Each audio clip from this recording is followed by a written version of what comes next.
Dimanche 1er avril 2018, messieurs, dames, bonsoir et bienvenue à ces 19h45 de la télévision Labari. Après sa fermeture le dimanche dernier, le groupe de presse Labari a saisi la justice pour se prononcer sur cette fermeture que le juge de référé a déclarée illégale et qu'il a ordonné sa réouverture sur 1 minute avant enregistrement, ce qui n'a pas été fait dans l'immédiat. Réaction du secrétaire général du syndicat autonome des magistrats du Saman, interrogé par nos confrères de la télévision Ténéré. La force d'une décision de justice, c'est d'abord son exécution. Si on ne peut pas exécuter une décision rendue par la justice, alors je ne vois pas pourquoi les juridictions ou les tribunaux et les cours vont continuer à exercer. Ça n'a aucune importance, ça n'a aucun sens. Le comportement en lui-même de refuser d'exécuter une décision de justice devenue définitive ou exécutoire, c'est le cas de la décision des référés rendue le 28 par le juge des référés. Elle est assortie de l'exécution provisoire. Ça veut dire quoi? Ça veut dire que son exécution doit être poursuivie malgré l'exercice d'une voie de recours. Alors, dans ce cas précis, ceux qui ont le devoir de prêter main forte à l'exécution de cette décision, s'ils ne le font pas, ils s'exposent à la sanction prévue à l'article 196, alinéa 3 du Code de procédure pénale, qui dispose tout dépositaire de l'autorité publique qui aura refusé de prêter main forte lorsqu'il en sera régulièrement requis pour l'exécution d'une décision de justice devenue définitive ou exécutoire sera puni d'un emprisonnement de 6 à 2 ans et d'une amende de 10 000 à 20 000 francs CFA. C'est un comportement qui est érigé en infraction à la loi pénale. Et pourquoi? Parce que de par son organisation, l'état de droit comprend 3 composantes. Le pouvoir législatif qui vote les lois, le pouvoir judiciaire qui applique les lois, le pouvoir exécutif qui exécute les lois. Alors il est du devoir de l'exécutif, lorsque la justice rend des décisions sur la base des lois votées par le Parlement, de les exécuter, même s'il n'est pas d'accord, même si ces décisions ne l'agréent pas, quitte après leur exécution de prendre, s'il est permis de prendre une décision nouvelle par rapport à la situation, de le faire. Mais il est dans l'obligation de respecter les décisions de justice. Elles s'imposent à tous et elles ne peuvent être critiquées, contestées ou attaquées que selon les voies prescrites par la loi. Et c'est cela qui fait le charme de la démocratie, c'est ça qui fait le charme de l'état de droit. Si aujourd'hui les personnes investies par l'État de certains pouvoirs se rigent en rebelles contre les règles édictées par l'État lui-même, alors là, il y a un problème. La force du juge, c'est de rendre une décision. Mais s'il la rend et qu'elle ne vaut rien, alors lui-même, il ne vaut rien. C'est ce que ça veut dire en substance. Restons dans le même cadre, mais avant, je vous annonce que nous recevons ce soir sur ce plateau Dr Kongize Zaberou. Il est le secrétaire général du syndicat national des médecins spécialistes du Niger. Dr Kongize, bonsoir. Bonsoir. Et bienvenue sur ce plateau. Merci. Le temps de signaler que le groupe de presse Labari a reçu hier après-midi la visite des membres du cadre de concertation et d'action citoyenne de la société civile. Les raisons de cette visite dans cet élément signé par Ismaël Moumouni sur les images de Nasser Seydou. Venir apporter leur soutien indéfectible au personnel du groupe de presse Labari suite à la fermeture arbitraire de leurs locaux durant 4 jours, motif de cette visite du cadre de concertation et d'action citoyenne de la société civile nigérienne indépendante. Notre présence cet après-midi dans les locaux du groupe de radio et télévision Labari s'explique pour 2 raisons. La première, nous sommes des défenseurs des droits humains et de la liberté de la presse. La deuxième raison, nous sommes des usagers des médias, donc nous écoutons vos émissions, télé et radio. Et nous avons tous appris ce qui vous est arrivé. Vous avez été victime de la loi du plus fort, de la loi de l'argent, je dirais. Votre média a été occupé pendant quelques jours par des éléments de force de sécurité, je pense de la garde républicaine. Ça vous a empêché de faire votre travail d'information à l'endroit de l'opinion publique. Et donc, en tant qu'usagers des médias, nous avons été privés du délice d'écouter des informations sur votre média. Nous avons été choqués par cela. Nous avons appris, et tout est bien qui finit bien. Votre média a été libéré. Vous avez repris vos activités, donc votre travail d'information du public, d'éducation des citoyens. Et nous sommes venus donc vous manifester notre joie, notre solidarité, notre sympathie et vous encourager à poursuivre votre travail pour lever des consciences citoyennes, pour bâtir la démocratie dans notre pays. Et nous allons vous dire de ne pas vous décourager. Ça fait partie des épreuves, comme on dit, de la vie. Et je pense que les médias dans notre pays doivent continuer à jouer leur travail de veille de la démocratie. Le cadre s'en réjouit de retrouver un personnel avec un mental d'acier. Non, de par ce que j'ai pu observer pendant toute la période que votre média a été assiégé par des forces de sécurité, vous êtes resté debout et digne. Et donc c'est pour cela d'ailleurs que nous avons tenu, en tant que cadre qui essaie de maintenir le mouvement après l'arrestation de nos camarades. Donc je pense que vous n'avez pas failli et vous n'êtes pas découragé. Selon ce que j'ai vu, j'ai suivi plusieurs d'entre vous qui sont intervenus sur différents médias qui ont également marqué leur solidarité vis-à-vis de vous. Je pense que c'est un travail qui doit continuer et je pense que c'est le Niger qui gagne. Le cadre invite les agents du groupe de presse Labari à ne pas faiblir et de maintenir le cap. Bien qu'ils soient dépourvus de leur directeur général et acteurs de la société civile engagés, Ali Idriss Nani, qui séjourne en prison à Filingué depuis le jeudi dernier. Docteur Kougiz, je reviens à vous.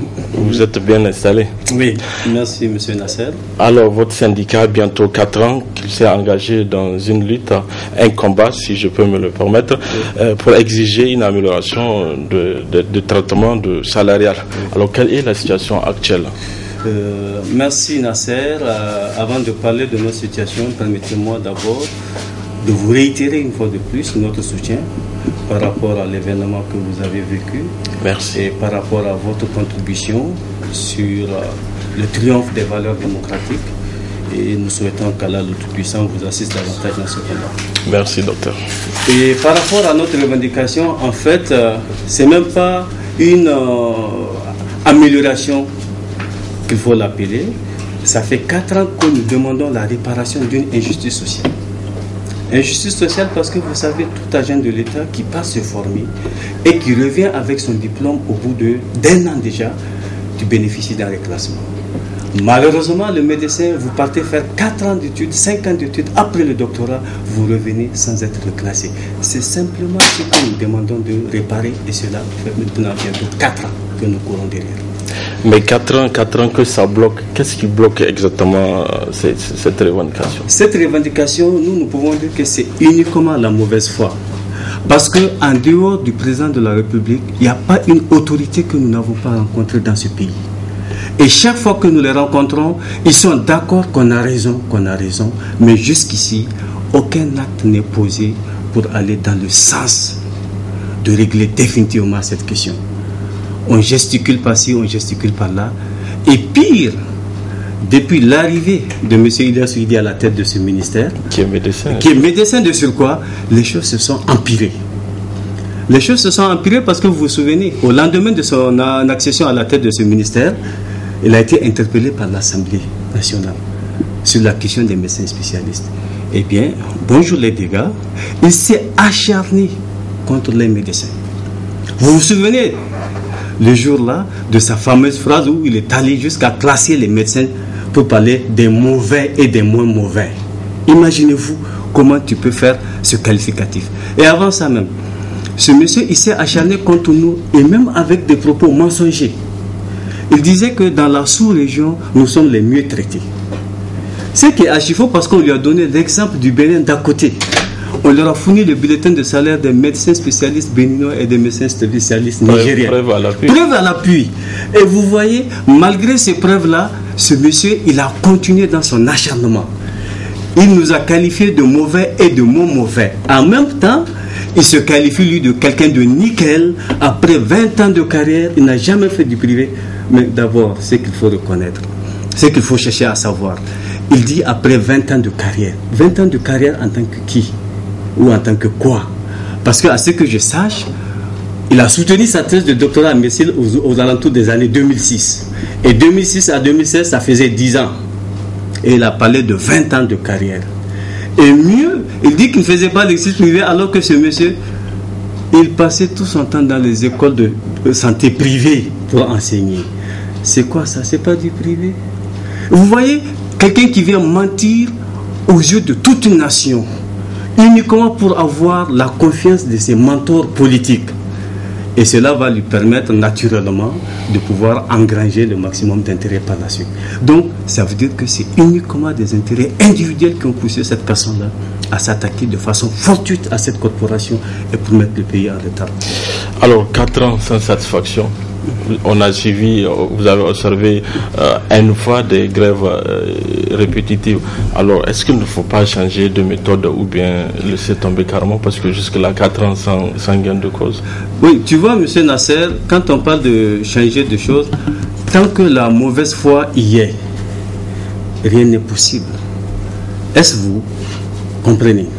C'est une question de mauvaise foi. Lorsque quelqu'un sort clairement pour vous dire que non, moi je suis nickel, les autres qui sont en face sont mauvais. Et de même, la petite parenthèse, je pense que ce monsieur qui aime trop dire qu'il est nickel, il y a une occasion qui lui est présentée là. Ces derniers temps, les journaux ont parlé de sa gestion. Ils ont parlé de cette question de 25 millions de dessous de table que les opérateurs économiques sont tenus à fiance dans ce ministère pour avoir accès au marché public.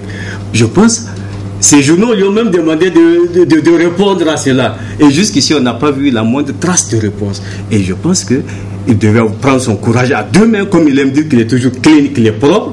C'est une occasion de démontrer aux yeux de la nation qu'il est réellement clean, qu'il est réellement propre. C'est un autre contexte. Non, c'est pas un autre contexte. Il parle de sa carrière de 20 ans de 20 ans de quoi? En tant qu'agent de santé, pas docteur, pas médecin. Voilà, maintenant sa carrière en tant que ministre en moins de 2 ans. Voilà des choses des lapins qu'on commence à soulever. Donc qu'ils viennent maintenant devant l'Assemblée, au moins pour dire que bon, voilà ce que les médias ont rapporté, et moi, voilà, vous me connaissez, je suis quelqu'un de nickel, je suis quelqu'un de clean, etc., etc. Voilà, on attend toujours.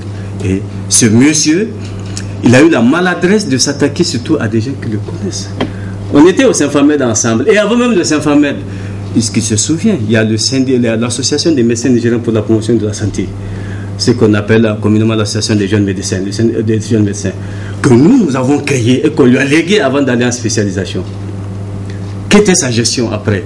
Il y a une ONG qui nous a beaucoup aidé au fil du Niger. Quelle était la situation? Qu'il soit dire aux messieurs les médias, voilà comment il a géré et voilà comment il était avec l'ONG fil du Niger. Monsieur Dr Kongizé, oui. Parlons de votre situation. Oui. Durant ces 4 ans-là, on peut dire que c'est le statu quo, jusque-là rien, ou bien il y a eu des propositions que vous, peut-être qui ne vous agréent pas, ou c'est le statu quo depuis... Oui, ce que je dis, dans un premier temps, il y a eu des débuts de propositions. Dans un premier temps, on a travaillé sous la bannière du cabinet du Premier ministre, et il y a eu une proposition qui demandait de faire une augmentation de 50 000 francs par année de formation postdoctorale. Nous avons accepté, et la proposition venait même de la partie gouvernementale. Ça fait 200 000. J'arrive. On a accepté cette augmentation, et à la dernière minute, les mêmes personnes qui ont fait la proposition sont venues nous dire que non, c'est pas possible, ils ne peuvent pas tenir. On a annulé ça. On est revenu sur la table de négociation. On a discuté encore. Ils ont demandé ils ont fait des propositions qu'on a acceptées. Le dossier est allé jusqu'en conseil de cabinet au moins 3 ou 4 fois. Et chaque fois, c'est à la dernière minute qu'on nous appelle, on dit que non, c'est pas possible, c'est pas possible. Peut-être l'État ne peut pas supporter cette charge. Nous, on n'a même pas demandé que l'effet soit tout de suite, soit immédiat. On a demandé que l'essentiel qu'on fasse les papiers pour régler l'injustice, et pour ce qui est de l'incidence financière, on verra après. Alors, le Saint-Famed, le CISAS, hier, conjointement, ils ont animé une déclaration. Et aussi, c'est pour revendiquer l'amélioration des conditions de leur vie et de travail. Pourquoi ne pas se joindre à ces deux syndicats-là pour faire une synergie et puis mener la lutte ensemble? Bon, merci pour cette question. Le Saint-Famed, c'est un syndicat à part. Le CISA, c'est un syndicat à part. Le SMES, c'est un syndicat à part. Et chacun a des problèmes. Souvent, il y a des problèmes qui nous réunissent. Et maintenant, c'est une question de temps. Peut-être qu'avec le temps, si on arrive à mettre ensemble, en commun, des problèmes sur lesquels on peut s'engager ensemble, eh bien, on pourra se retrouver pour combattre ensemble. Mais si on n'arrive pas à faire cette plateforme minimale sur laquelle nous pouvons combattre, tu conviendras avec moi qu'on ne pouvait pas aller dans le même sens. Docteur Kounguize, pour finir avec vous, qu'est-ce que vous attendez concrètement de l'État? Ce que nous attendons concrètement de l'État, c'est le règlement de cette injustice sociale. Point. Si aujourd'hui on règle cette injustice sociale, je pense que tout le monde sera en paix. Parce que ce que je disais, la maladresse de l'actuel ministre qui pense qu'il pourra faire plaisir à ses mentors politiques en s'attaquant aux spécialistes, c'est une grosse erreur. Parce que c'est comme une pyramide. Quand vous prenez la pyramide et dans le système de soins actuel, les spécialistes occupent le sommet de cette pyramide. Et lui, il a choisi s'attaquer au sommet. Donc ça veut dire que tout le système va s'effondrer. Et si vous avez bonne souvenance dans ce pays, on a ces expériences malheureuses. Dans les années 94-95, quand le sommet de la pyramide, à savoir le chef de l'État, le président, Elhadji Mohamed Ousmane à l'époque, il était incapable de travailler parce que les conditions étaient créées pour qu'il ne travaille pas. Vous vous souvenez? Et cela a entraîné des guerres, ça a entraîné des troubles tels que aujourd'hui même nous vivons certaines conséquences liées à ces troubles qu'on a vécus. Donc quand tu viens trouver une pyramide comme ça, tu dois plutôt essayer d'améliorer les choses que de vouloir t'attaquer de façon injustifiée, si ce n'est des intérêts égoïstes, à toute une corporation comme ça, avec des propos non seulement insensés et mensongers. Les grèves d'une semaine, c'est fini? Les grèves, comme je te le disais, dès l'instant où on a compris que le problème est bien compris de tous, mais c'est une mauvaise foi.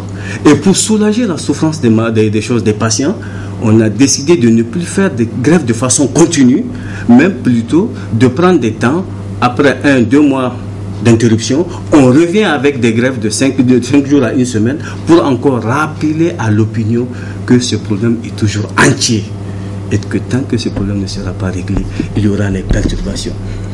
La preuve, vous voyez, on fait toujours des publicités sur ce qu'on vient de créer, l'hôpital général de référence là. Mais si on fait trop de publicité, on dit les marchandises qu'on cherche à faire trop de publicité dessus, c'est parce que ça ne marche pas. Donc cet hôpital-là... Vous n'êtes pas associé On n'est pas associé. On n'est pas associé. C'est un hôpital de référence. C'est un hôpital de référence. Déjà, je te dis, le ministre avait dit que c'est des mauvais, des mots mauvais. Imaginez-vous, dès la classification, dès au début, avant même des choses, il dit que ce sont des mauvais, des mots mauvais. Donc on ne sait pas, est-ce que ce sont des mauvais ou des mots mauvais qu'il a amenés dans cet hôpital. Et mieux, un hôpital de référence, même si vous avez besoin de l'appui de certains étrangers, ce n'est pas sur le long terme. Ce sont des choses passagères. Il faudra essayer de faire en sorte que les Nigériens qui ont les compétences, quel que soit par ailleurs ce que vous nourrissez comme haine vis-à-vis de ces personnes, entre guillemets vraiment des choses, des sentiments injustifiés, il faudra les approcher pour essayer de mettre l'intérêt du pays en avant, voir qui sont les plus proches d'animer cet hôpital-là, et pour essayer de les accompagner afin que toute la nation puisse profiter. Mais ce n'est pas en se basant sur des considérations moyenâgeuses que vous pensez que les choses peuvent aller. Docteur Kounguize, merci. Merci d'avoir répondu à notre invitation. Vous pouvez rester avec nous pour suivre la suite de cette édition. Le comité d'organisation de prêche et sensibilisation islamique a organisé ce matin à la maison de culture Gade Sekou un prêche à l'intention de la Oumma islamique de la capitale sur les objectifs assignés à ce rendez-vous religieux suivant les explications du président du COPSI, Cheikh Ahmed Mahmoudou. Ce qui nous a poussé à organiser ce grand prêche, c'est pour d'abord sensibiliser et parler sensibiliser la Oumma islamique, comme l'a dit le Coran, la sourate 51, verset 55. Allah subhanahu wa ta'ala nous a dit, et rappelle, et rappelle car le rappel profite aux croyants. Donc, et surtout aujourd'hui, les marabouts, les savants, les prédicateurs, aujourd'hui nous sommes les héritiers des prophètes, donc que Dieu nous donne une bonne compréhension. Et les thèmes aussi de ce prêche, les thèmes sont la paix et la solidarité au Niger. Donc ce prêche contribue à la sensibilisation sur la paix au Niger, surtout que l'islam est une religion de paix et l'islam est la religion qui fait la promotion de la paix dans le monde. Donc ce qui veut dire qu'aujourd'hui nous, la paix, on sait que la paix n'a pas de prix. La paix n'a pas de prix. C'est au bout de nos efforts individuels et collectifs que nous la gagnerons. Donc nous disons merci aussi à la télévision Labari, à la télévision Bonferré, Tambra, Canal 3, etc. et à Mimido aussi, à tous les frères et sœurs qui ont organisé vraiment, qui ont contribué à organiser ces grands prêches, surtout à la staff MJC Djarissekou. Qu'Allah subhanahu wa ta'ala nous aide, qu'Allah nous assiste, qu'Allah nous donne la paix dans notre pays. Notre sentiment de joie, c'est qu'aujourd'hui MJC Djarissekou est vraiment rempli jusqu'à ce qu'on n'a pas même de place là où les gens s'assoient. Alhamdulillah, les gens sont venus, sont déplacés à cause d'Allah subhanahu wa ta'ala. Ce qui nous montre que les gens, les Nigériens et les Nigériennes aiment Allah subhanahu wa ta'ala. Ils aiment les religions islamiques. Qu'Allah subhanahu wa ta'ala nous donne la paix, qu'Allah guide les frères et sœurs égarés et qu'Allah subhanahu wa ta'ala nous donne la paix, la cohésion sociale, la solidarité. Au nom de Kobsi, nous disons merci à tout le monde. Le volet reportage de cette semaine est consacré à la disponibilité et au prix des légumes et condiments sur le marché. Suivant ce reportage de la rédaction Labari. Marché de Yantla, un marché inondé de denrées alimentaires. Les étalages sont bien garnis, les clients s'y rendent pour s'approvisionner. Rabi Oumarou a prévu de faire une sauce légumes pour le repas du soir. Selon elle, les prix n'ont pas beaucoup évolué. Maintenant, je trouve que les prix des légumes sont abordables. Nous sommes obligés de vendre comme ça pour que les clients ne rentrent pas. Tout est cher. Les choses sont plus faciles pour Béatrice. Elle est venue se ravitailler en pommes de terre et selon elle, les prix sont plutôt abordables. Les prix, c'est diminué. C'est bon maintenant. Surtout les condiments, maintenant, c'est bon. C'est bon. Tout est bon maintenant. Globalement, les prix restent inchangés. Un avis qui ne fait pas l'unanimité car beaucoup de consommateurs se plaignent aussi du coût élevé des denrées alimentaires. Voilà, messieurs, dames, c'est tout pour ces 19h45 de la télévision Labari. Merci à vous de l'avoir suivi. Au revoir.